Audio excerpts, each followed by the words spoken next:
My name is Dana. I'm standing in my living room, surrounded by the aftermath of a family betrayal that has shattered my sense of security. The air is thick with tension, and the silence is deafening. Just a few moments ago, I discovered that my mother, Helen, and my sister, Lily, had used the spare key I gave them for emergencies to move Lily into my home without my permission. I remember the exact moment when I walked through the front door and saw unfamiliar bags and boxes scattered around the living room. My heart sank, and a sense of dread washed over me. I knew immediately that something was wrong. As I looked around, I noticed that my belongings had been moved around, and it felt like my privacy had been invaded. I confronted my mother and sister, trying to keep my voice calm and steady. I told them that this was my home, and they had no right to be here without my consent. But instead of apologizing or showing any remorse, they looked at me with a sense of entitlement, as if they were doing me a favor.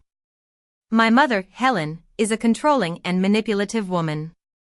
She has always had a way of making me feel guilty for not doing what she wants. She believes that family should always come first, even if it means sacrificing my own happiness and well-being. My sister, Lily, is the opposite. She is lazy and irresponsible, always relying on others to take care of her. She has never held a job for more than a few months and has a history of getting into trouble.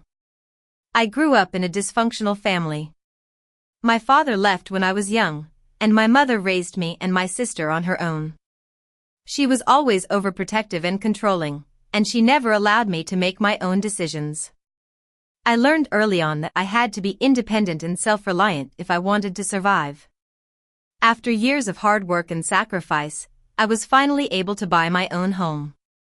It was a dream come true for me, and I was proud of myself for achieving something that I had always wanted. I thought that I had finally found a place where I could be myself and live the life that I wanted.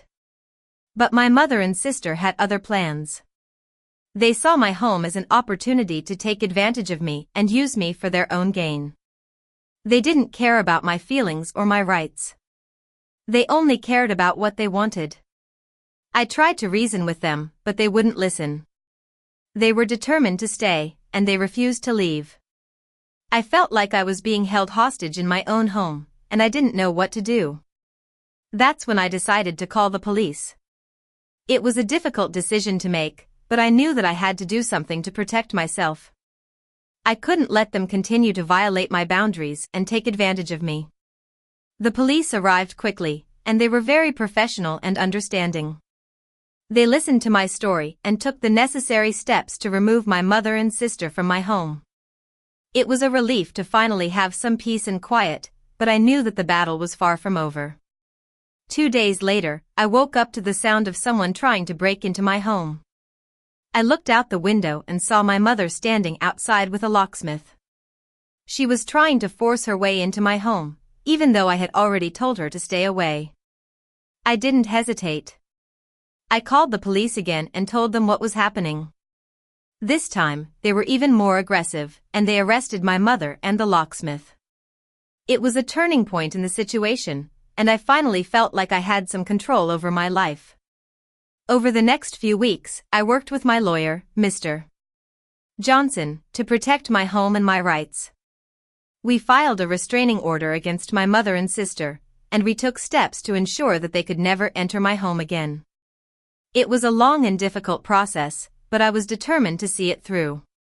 I knew that I had to stand up for myself and protect what was mine. I couldn't let my family continue to hurt me and take advantage of me. Looking back, I realized that I should have set boundaries with my family a long time ago. I should have been more assertive and stood up for myself when they tried to control me. But I was afraid of hurting their feelings, and I didn't want to cause any conflict. But now, I know that it's better to be honest and upfront with people, even if it means hurting their feelings. I've learned that I have the right to protect myself and my home, and I will never let anyone violate my boundaries again. In the end, I'm grateful for what has happened. It has taught me a valuable lesson about the importance of standing up for myself and setting boundaries. It has also shown me that I have the strength and courage to overcome any obstacle. I hope that my story will inspire others to take control of their lives and stand up for what they believe in. If you're going through a similar situation, don't be afraid to reach out for help.